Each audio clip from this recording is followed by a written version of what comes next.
Cookery சேனலை பார்த்து யார் வேணாலும் சமையல் பண்ணலாம். ஆனா சுவையான சமையல் பண்றது எப்படி? நான் இதயம் நல்லெண்ணெயில சமையல் பண்றேன். ஆஹா ஓஹோன்னு பாராட்டுறாங்க. நீங்களும் இதயம் நல்லெண்ணெயில சமையல் பண்ணுங்க, பாராட்ட வாங்குங்க. தினம் தோறும் வாங்குவே இதயம் இதயம். வணக்கம், செய்தி சுருக்கம். 10 ஆண்டில் நடந்த அசுர வளர்ச்சி, புதிய உலகை காணப்போகிறோம். பிரதமர் மோடி நெகிழ்ச்சி. மும்பை ஜியோ உலக மாநாட்டு மையத்தில் குளோபல் ஃபின்டெக் ஃபெஸ்ட் மாநாடு இன்று துவங்கியது.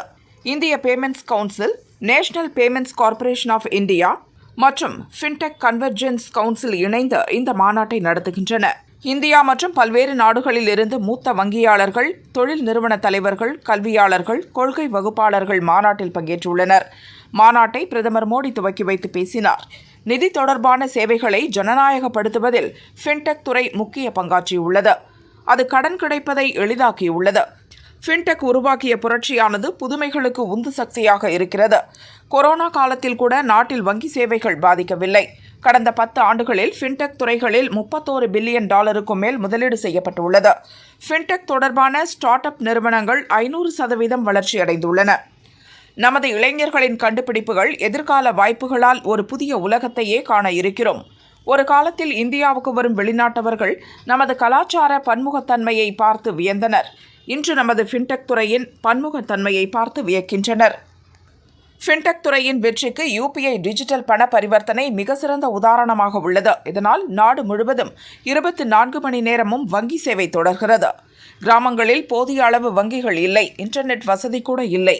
எப்படி ஃபின்டெக் புரட்சி ஏற்படும் என்று பார்லிமென்ட்டில் அடிக்கடி என்னிடம் கேட்பார்கள். ஆனால் 10 ஆண்டில் நாட்டில் பிராட்பேண்ட் பயனாளிகளின் எண்ணிக்கை 6 கோடியிலிருந்து 94 கோடியாக மாறியுள்ளது. இதனால் வங்கி சேவைகளும் எளிதாகி இருக்கின்றன.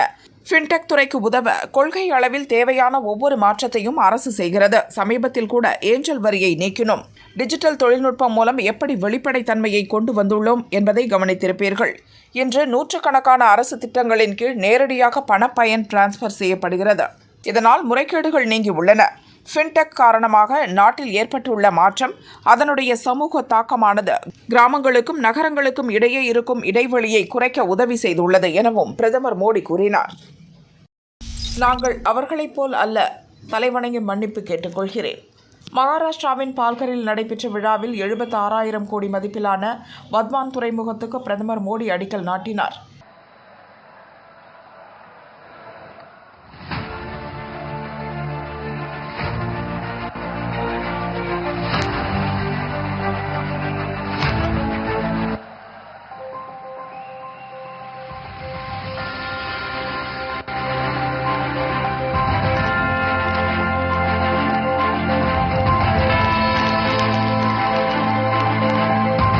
₹560 கோடி மதிப்பிலான 218 மீன்பிடி திட்டங்களுக்கும் அவர் அடிக்கல் நாட்டினார். விழாவில் உரையாற்றிய மோடி, மகாராஜா சத்ரபதி சிவாஜி சிலை உடைந்ததற்கு மன்னிப்பு கேட்டார். சத்ரபதி சிவாஜி மகாராஜா என்பது நமக்கு வெறும் பெயர் மட்டும் அல்ல. கடவுளான சிவாஜி மகாராஜிடம் தலை வணங்கி மன்னிப்பு கேட்டுக்கொள்கிறேன். சத்ரபதி சிவாஜி மகாராஜாவை தெய்வமாக கருதும் மக்களின் மனம் புண்பட்டுள்ளது. அதற்காக தலை வணங்கி அவர்களிடமும் மன்னிப்பு கேட்டுக்கொள்கிறேன். எங்களை பொறுத்தவரை தெய்வத்தை விட பெரியது எதுவும் இல்லை என மோடி கூறினார். சுதந்திர போராட்ட வீரர் வீர் சாவர்கரையும் அவரது சித்தாந்தத்தையும் அடிக்கடி விமர்சித்து பேசி வரும் காங்கிரஸ் உள்ளிட்ட எதிர்க்கட்சிகளை பிரதமர் மோடி தாக்கி பேசினார். இந்திய தாயின் மகன், இந்த மண்ணின் மைந்தரான வீர் சாவர்கரை அவர்கள் அவமதிக்கிறார்கள். நாங்கள் அவர்களை போன்றவர்கள் அல்ல. அவர்கள் மன்னிப்பு கேட்க கூட தயாராக இல்லை. கோர்ட்டுக்கு சென்று போராட தயாராக இருக்கிறார்கள் என மோடி சொன்னார். जिस प्रकार से प्रार्थना करता है, उसे भक्ति भाव से आशीर्वाद लेकर के मैंने राष्ट्र सेवा की एक नई यात्रा का आरंभ किया था. पिछले दिनों सिंधुदुर्ग में जो हुआ, मेरे लिए, मेरे सभी साथियों के लिए छत्रपति शिवाजी महाराज ये सिर्फ नाम नहीं है. हमारे लिए छत्रपति शिवाजी महाराज ये सिर्फ राजा महाराजा राजपुरुष मात्र नहीं है, हमारे लिए छत्रपति शिवाजी महाराज आराध्य देव है।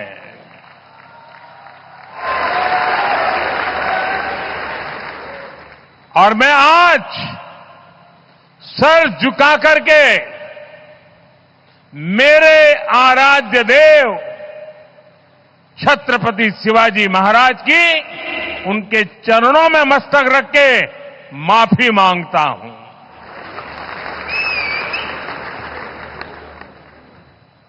முன்னதாக சிந்துதுர்க் ராஜ்கோட் கோட்டையில் நிறுவப்பட்டிருந்த 35 அடி உயர சத்ரபதி சிவாஜி சிலை 26ஆம் தேதி உடைந்து விழுந்து நொறுங்கியது. இந்த சிலையை கடந்த டிசம்பரில் தான் பிரதமர் மோடி திறந்து வைத்தார். தரம் இல்லாததால் பலத்த காற்று மழைக்கு தாக்கு பிடிக்காமல் சிலை உடைந்ததாக எதிர்க்கட்சிகள் கூறி வருகின்றன. இந்த விவகாரம் மகாராஷ்டிராவில் பரபரப்பை ஏற்படுத்தியது. சிலையை வடிவமைத்த கட்டிட பொறியாளர் சேத்தன் பட்டேல் தலைமறைவாக இருந்த நிலையில் கைது செய்யப்பட்டார். சிற்பி ஜெய்தீப் ஆப்தே என்பவரையும் போலீசார் தேடுகின்றனர். சத்ரபதி சிவாஜி உடைந்ததற்காக அவர் பாதம் பணிந்து மன்னிப்பு கேட்பதாக முதல்வர் ஏக்நாத் ஷிண்டே ஏற்கனவே கூறியிருந்தார். அதே இடத்தில் மீண்டும் சிலை நிறுவப்படும் என மகாராஷ்டிரா அரசு கூறியுள்ளது. கொல்கத்தா டாக்டர் சம்பவம். பிரதமருக்கு மம்தா 2வது கடிதம். பதிலே வரல, என்னாச்சு? கொல்கத்தா அரசு மருத்துவமனையில் கடந்த 9ஆம் தேதி பயிற்சி பெண் டாக்டர் பலாத்காரம் செய்து கொல்லப்பட்ட சம்பவம் நாட்டையே உலுக்கியிருக்கிறது. சம்பவத்தை கண்டித்து நாடு முழுவதும் போராட்டங்கள் நடந்தாலும் மேற்கு வங்கத்தில் தணியாத போராட்டம் முதல்வர் மம்தா பானர்ஜி அரசுக்கு பெரும் சிக்கலை ஏற்படுத்தியுள்ளது. மாணவர்கள் போராட்டத்தை கலைக்க மாநில போலீசார் நடத்திய தடியடியை கண்டித்து பாரதிய ஜனதா சார்பில் 12 மணி நேர பந்த் போராட்டமும் நடந்தது. ஒவ்வொரு நாளும் நெருக்கடி அதிகரித்த நிலையில் பாலியல் குற்றங்களை தடுக்க மத்திய அரசு புதிய சட்டம் இயற்ற வேண்டும் என பிரதமருக்கு மம்தா கடிதம் எழுதினார். அதற்கு இன்னும் பதில் வராத நிலையில் மீண்டும் ஒரு கடிதம் எழுதியிருக்கிறார். அதில் முதல்வர் மம்தா பானர்ஜி கூறியிருப்பதாவது: பாலியல் குற்றங்களுக்கு எதிராக மிக கடுமையான சட்டத்தை உருவாக்கி முன்மாதிரியான கடும் தண்டனை வழங்க வலியுறுத்தி 22ஆம் தேதி தங்களுக்கு கடிதம் எழுதினேன். இதுவரை எந்த பதிலும் வரவில்லை. மத்திய மகளிர் குழந்தைகள் மேம்பாட்டுத்துறையிடமிருந்து மட்டும் ஆகஸ்ட் 25இல் பதில் வந்தது. அது நான் சொன்ன விஷயத்தின் தீவிரத்தையும் சமூகத்தில் அதற்கு உள்ள தொடர்பையும் போதிய அளவு ஆராயவில்லை. அத்துடன் பாலியல் குற்றங்களுக்கு எதிராக எங்கள் மாநிலம் எடுத்துள்ள முயற்சிகளையும் கவனிக்கவில்லை என தோன்றுகிறது. சிறப்பு விரைவு நீதிமன்றங்களை பொறுத்தவரை 10 தனி போக்சோ நீதிமன்றங்களை மேற்கு வங்க அரசு அங்கீகரித்துள்ளது. அத்துடன் மாநிலம் முழுவதும் 88 சிறப்பு விரைவு நீதிமன்றங்களும் 62 போக்சோ நீதிமன்றங்களும் மாநில அரசு நிதி உதவியுடன் செயல்படுகின்றன. விசாரித்து தீர்ப்பு சொல்வது மட்டும்தான் நீதிமன்றங்களின் வேலை. மத்திய அரசின் வழிகாட்டுதலின்படி சிறப்பு விரைவு நீதிமன்றங்களில் ஓய்வு பெற்ற நீதிபதிகளை மட்டுமே நியமிக்க முடியும். ஆனால் வழக்குகளின் தீவிரத்தை கருத்தில் கொண்டு நிரந்தர நீதிபதிகளை நியமிக்க வேண்டுமென ஹைகோர்ட் கருத்து தெரிவித்துள்ளது. மத்திய அரசு இது பற்றி ஆய்வு செய்து நடவடிக்கை எடுப்பதில் தங்களது தலையீடும் தேவை. பாலியல் குற்றங்கள், பாலியல் கொலைகளுக்கு எதிராக புதிய சட்டத்தை கொண்டு வர வேண்டும் என மீண்டும் வலியுறுத்துகிறேன். சமூக நலனுக்காக என்னுடைய கருத்துகள் உங்கள் கவனத்தை ஈர்க்கும் என நம்புகிறேன் என்றும் மம்தா பானர்ஜி கூறியுள்ளார். அண்ணாமலை லண்டன் பயணம், பாஜகவில் ஒருங்கிணைப்பு குழு அமைப்பு. தமிழக பாஜக தலைவர் அண்ணாமலை லண்டன் ஆக்ஸ்போர்ட் பல்கலையில் சர்வதேச அரசியல் புத்தாய்வு படிப்பில் சேர்வதற்காக லண்டன் புறப்பட்டு சென்றுவிட்டார். நவம்பர் இறுதியில்தான் தமிழகம் திரும்ப உள்ளார். அண்ணாமலை திரும்ப வரும் வரை தமிழக பாஜகவை நிர்வகிக்க ராஜா தலைமையில் 6 பேர் கொண்ட ஒருங்கிணைப்பு குழு அமைக்கப்பட்டுள்ளது. இந்த குழுவில் துணைத் தலைவர்கள் சக்கரவர்த்தி, கனக சபாபதி, பொதுச் செயலாளர்கள் முருகானந்தம், ராமசீனிவாசன், பொருளாளர் சேகர் ஆகிய 6 பேர் இடம்பெற்றுள்ளனர். அண்ணாமலை வரும் வரை இந்த குழு கட்சியின் செயல்பாடுகள், முக்கிய முடிவுகளை எடுக்கும் என்பதை முடிவு செய்யும். ஜார்க்கண்ட் மாஜி முதல்வர் சம்பாய் சோரென் பாஜகவில் ஐக்கியம். ஜார்க்கண்ட் முதல்வர் ஹேமந்த் சோரென் பண மோசடி வழக்கில் அமலாக்கத்துறையால் கடந்த ஜனவரியில் கைது செய்யப்பட்டு திகார் சிறையில் அடைக்கப்பட்டார். இதனால் அக்கட்சியைச் சேர்ந்த சம்பாய் சோரென் பிப்ரவரி மாதம் ஜார்க்கண்ட் முதல்வராக பதவியேற்றார். கடந்த ஜூனில் ஹேமந்த் சோரென் ஜாமீனில் வெளியே வந்தவுடன் சம்பாய் சோரென் பதவி விலகினார். அப்போது நடந்த சில விஷயங்கள் தன்னை காயப்படுத்தியதாக தெரிவித்த சம்பாய் சோரென் சில நாட்களுக்கு முன்பு தனது ஆதரவு எம்எல்ஏக்கள் சிலருடன் டெல்லி சென்றார். அரசியலில் இருந்து ஓய்வு பெறலாம் என எண்ணினேன். ஆனால் அரசியலை விட்டு விலக வேண்டாம் என்று மக்கள் ஆதரவு அளித்ததால் பாஜகவில் இணைய முடிவு செய்துள்ளதாக தெரிவித்தார். நேற்று முன்தினம் ஜார்க்கண்ட் முக்தி மோர்ச்சா கட்சியில் இருந்து அதிகாரப்பூர்வமாக சம்பாய் சோரென் விலகினார். இன்று ராஞ்சியில் நடந்த பாஜக பொதுக்கூட்டத்தில் மத்திய அமைச்சர் சிவராஜ் சிங் சௌகான், அசாம் முதல்வர் ஹிமந்த பிஸ்வ சர்மா முன்னிலையில் சம்பாய் சோரென் தனது ஆதரவாளர்களுடன் பாஜகவில் இணைந்தார். ஜார்க்கண்ட் சட்டசபைக்கு நவம்பர் டிசம்பரில் தேர்தல் நடக்க உள்ள நிலையில் அவர் பாஜகவில் இணைந்தது அரசியலில் பரபரப்பை ஏற்படுத்தியுள்ளது. பேனர் மேல கைய வச்சிங்க, ஒரு பஸ் கூட போகாது. திமுகவினர் பகிரங்க மிரட்டல்.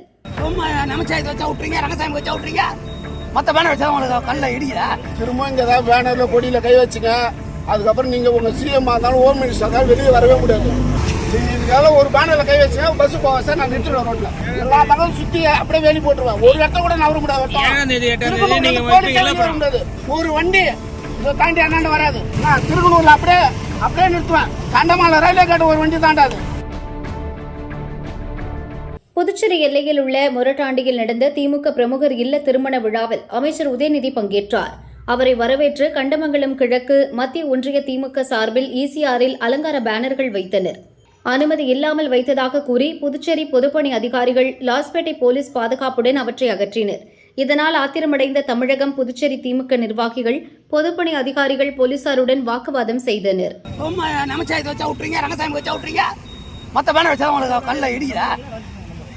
சார் நான் சொல்றேன், திரும்ப இங்க ஏதாவது பேனர்ல கொடியில கை வச்சுங்க, அதுக்கப்புறம் நீங்க உங்க சிஎம் இருந்தாலும் ஹோம் மினிஸ்டர் வெளியே வரவே முடியாது.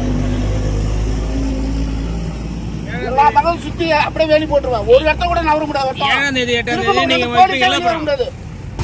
இதுக்காக ஒரு பேனர்ல கை வச்சுங்க, பஸ் போக சார் நான் நிறுத்துறேன் ரோட்ல. ஒரு பேனர் கொடியில நீங்க கை வச்சுன்னா அடுத்து நான் செய்வேன். நாங்க கலெக்டர் போங்க அப்படின்னு பேசிக்கிட்டு இருந்தாங்க. இவங்களுக்கு தான் தெரியுமா கலெக்டர்? இவங்க பாண்டிச்சேரியில் மட்டும் இருக்கிறாங்களா கலெக்டர்? ஒரு வண்டி இதை தாண்டி அண்ணாண்டு வராது. நான் திருக்குனூர்ல அப்படியே நிறுத்துவேன். கண்டமால ரயில்வே கேட்டு ஒரு வண்டி தாண்டாது. திமுகவினரின் வாக்குவாதத்தால் ஈசிஆர் சிவாஜி சிலை அருகே பெரும் பரபரப்பு ஏற்பட்டது. போலீசார் அவர்களை சமாதானம் செய்து அனுப்பி வைத்தனர். நாங்களும் பண்றோம் சார், நீங்க பண்ணுங்க.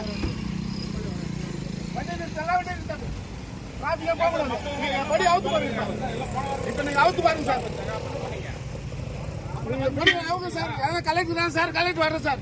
கொடி அவங்க சொல்லுங்க சார். நம்ம கிட்ட எடுத்து கொடுங்க சார். உங்களுக்கு தெரியாதா? நீங்க போன டைம்ல நீங்க தானே இருந்தீங்க ஜெயியா? நீங்க தானே இருந்தீங்க. கலெக்டர் மட்டும் தான் பேசக்கூடாதா? கலெக்டர் மட்டும் தான் பேசணும். பெண் டாக்டருக்கு செக்ஸ் டார்ச்சர். கடலூர் டாக்டரை தூக்கிய போலீஸ். சென்னையில் பரபரப்பு. சென்னை வடபழனியில் உள்ள பிரபல தனியார் மருத்துவமனையில் பல்லாவரத்தைச் சேர்ந்த 30 வயது நிரம்பிய டாக்டர் பணியாற்றி வருகிறார். இவரது மனைவி குரோம்பேட்டையில் உள்ள பிரபல தனியார் மருத்துவமனையில் டாக்டராக வேலை பார்க்கிறார். இவர்களுக்கு கடந்த ஆண்டு திருமணம் நடந்தது. பெண் டாக்டர் புதுச்சேரியில் உள்ள தனியார் மருத்துவக் கல்லூரியில் 2015 எம்பிபிஎஸ் படிப்பில் சேர்ந்தார். அப்போது கடலூர் மாவட்டம் குறிஞ்சிப்பாடியைச் சேர்ந்த சுரேஷ்குமார் என்பவரும் எம்பிபிஎஸ் படித்தார். படிக்கும்போது நண்பர்களாக பழகினர். ஆனால் சுரேஷ்குமார் ஒருதலையாய் காதலித்ததாக கூறப்படுகிறது. சுரேஷ்குமார் காதலை வெளிப்படுத்திய போது அதை பெண் டாக்டர் ஏற்கவில்லை. இந்நிலையில் கடந்த ஆண்டு வடபழனி ஹாஸ்பிட்டல் டாக்டரை பெண் டாக்டர் மணந்துள்ளார். இதனால் சுரேஷ்குமார் ஆத்திரத்தில் இருந்தார். பெண் டாக்டரை பழிவாங்க தீர்மானித்தார். சில தினங்களுக்கு முன் பெண் டாக்டரின் கணவருக்கு இன்ஸ்டாகிராமில் ஒரு ஆணின் நிர்வாண படத்தை அனுப்பி வைத்தார். இதனால் அதிர்ச்சியடைந்த டாக்டர் அந்த ஐடியை பிளாக் செய்தார்.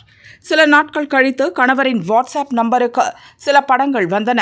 அதில் பெண் டாக்டர் கணவரின் ஆபாச படங்கள் இருந்தன. சமூக வலைதளங்களிலிருந்து படங்களை எடுத்து மார்பிங் செய்து படத்தை கணவரின் நம்பருக்கு அனுப்பியுள்ளார். கூடவே ஒரு ஆடியோ கிளிப்பையும் சுரேஷ்குமார் அனுப்பியிருந்தார். பெண் டாக்டரை பற்றி ஆபாசமாகவும் தரக்குறைவாகவும் அந்த ஆடியோவில் சுரேஷ்குமார் பேசியிருந்தார். இதையெல்லாம் அனுப்புவது யார் என புரியாமல் அதிர்ச்சியில் இருந்தார் கணவர். இது பற்றி மனைவியிடம் கூறியுள்ளார். தன்னுடன் எம்பிபிஎஸ் படித்த சுரேஷ்குமாரின் வேலைதான் இது என பெண் டாக்டர் கணவரிடம் கூறியுள்ளார். தன்னுடைய செல்போன் நம்பருக்கும் தொடர்ச்சியாக ஆபாச படங்களை சுரேஷ்குமார் அனுப்பி வருவதாகவும் கூறி கணவரிடம் பெண் டாக்டர் கண்ணீர் விட்டுள்ளார். இதைத் தொடர்ந்து பல்லாவரம் போலீஸ் நிலையத்தில் டாக்டர் தம்பதியர் புகார் அளித்தனர். சைபர் கிரைம் போலீசார் விசாரணை நடத்தியதில் பெண் டாக்டருக்கும் அவர் கணவருக்கும் சுரேஷ்குமார் தான் ஆபாச மெசேஜ்களையும் படங்களையும் அனுப்பினார் என்பது உறுதியானது. 27 வயது நிரம்பிய சுரேஷ்குமார் திருவள்ளூரில் உள்ள தனியார் மருத்துவக் கல்லூரி மருத்துவமனையில் டாக்டராக பணியாற்றி வருகிறார் என்பதை போலீசார் கண்டுபிடித்தனர். அவரை கைது செய்து விசாரணை நடத்தினர். வாக்குமூலத்தை பதிவு செய்த பிறகு கோர்ட்டில் ஆஜர்படுத்தி புழல் சிறையில் அடைத்தனர். காசா மீது குண்டு வீசுவதை நிறுத்தி வைக்கிறது இஸ்ரேல். என்ன காரணம்? இஸ்ரேல் ஹமாஸ் இடையே கிட்டத்தட்ட ஓராண்டாக போர் நடைபெற்று வருகிறது. காசா மீது இஸ்ரேல் எந்நேரமும் குண்டுமழை பொழிகிறது. காசாவில் இதுவரை 40,000த்திற்கும் மேற்பட்டவர்கள் வெளியாகியுள்ளனர். இச்சூழலில் ஐக்கிய நாடுகள் சபையின் கோரிக்கையை ஏற்று மனிதாபிமான அடிப்படையில் தற்காலிகமாக போரை நிறுத்த இஸ்ரேல் ஹமாஸ் முன்வந்துள்ளது. காசாவில் உள்ள குழந்தைகளுக்கு போலியோ பரவும் அபாயம் ஏற்பட்டுள்ளதால் இந்த நடவடிக்கை எடுக்கப்பட்டுள்ளது. கடந்த 25 ஆண்டுகளுக்கு பின் முதல் முறையாக காசாவில் 10 மாத குழந்தை போலியோவால் பாதிக்கப்பட்டிருப்பது கண்டுபிடிக்கப்பட்டது.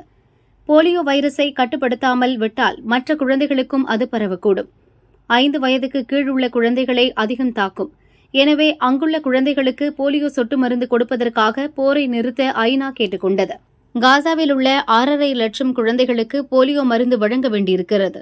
இதற்காக வரும் 1ஆம் தேதி தொடங்கி 3 நாட்களுக்கு காலை 6 முதல் மாலை 3 மணி வரை தாக்குதலை நிறுத்த இஸ்ரேல் ஒப்புக்கொண்டுள்ளது. போருக்கு முன்பு காசாவில் 2022இல் 99% குழந்தைகளுக்கு போலியோ சொட்டு மருந்து வழங்கப்பட்டது. கடந்த ஆண்டு இது 89% குறைந்ததாக WHO கூறியுள்ளது. 3 தினங்களுக்குள் 90% குழந்தைகளுக்கு சொட்டு மருந்து வழங்க WHO திட்டமிட்டுள்ளது. அப்போதுதான் அந்த வைரஸ் பரவுவதை கட்டுப்படுத்த முடியும். 3 நாட்களில் இந்த இலக்கை எட்ட முடியாவிட்டால் கூடுதலாக ஒரு நாள் போர் நிறுத்த அவகாசமும் கேட்கப்பட்டுள்ளது. பாராலிம்பிக்கில் இந்தியா அசத்தல், ஒரே நாளில் 4 பதக்கம். மாற்றுத்திறனாளிகளுக்கான 17வது பாரா ஒலிம்பிக் போட்டி பிரான்ஸ் தலைநகர் பாரிஸில் நடந்து வருகிறது. இந்தியாவிலிருந்து 84 வீரர் வீராங்கனைகள் உட்பட உலகம் முழுவதுமிருந்து 4400 பேர் பங்கேற்றுள்ளனர். இன்று நடந்த துப்பாக்கிச் சுடுதலில் 10 மீட்டர் ஏர் ரைபிள் பிரிவில் இந்தியாவின் அவனி லெஹரா தங்கம் வென்று அசத்தினார். அதே போட்டியில் பங்கேற்ற மற்றொரு இந்திய வீராங்கனை மோனா அகர்வால் வெண்கலம் வென்றார். 100 மீட்டர் ஓட்டப்பந்தயத்தில் இந்திய வீராங்கனை பிரீத்தி பால் 3வது இடம் பிடித்து வெண்கலப் பதக்கத்தை கைப்பற்றினார். அதேபோல் துப்பாக்கிச் சுடுதல் 10 மீட்டர் ஏர் பிஸ்டல் ஆண்கள் பிரிவில் இந்திய வீரர் மனிஷ் நர்வால் வெள்ளிப் பதக்கம் வென்றார். இன்று ஒரே நாளில் இந்திய வீரர் வீராங்கனைகள் 1 தங்கம், 1 வெள்ளி, 2 வெண்கலம் என 4 பதக்கங்களை வென்று அசத்தியுள்ளனர்.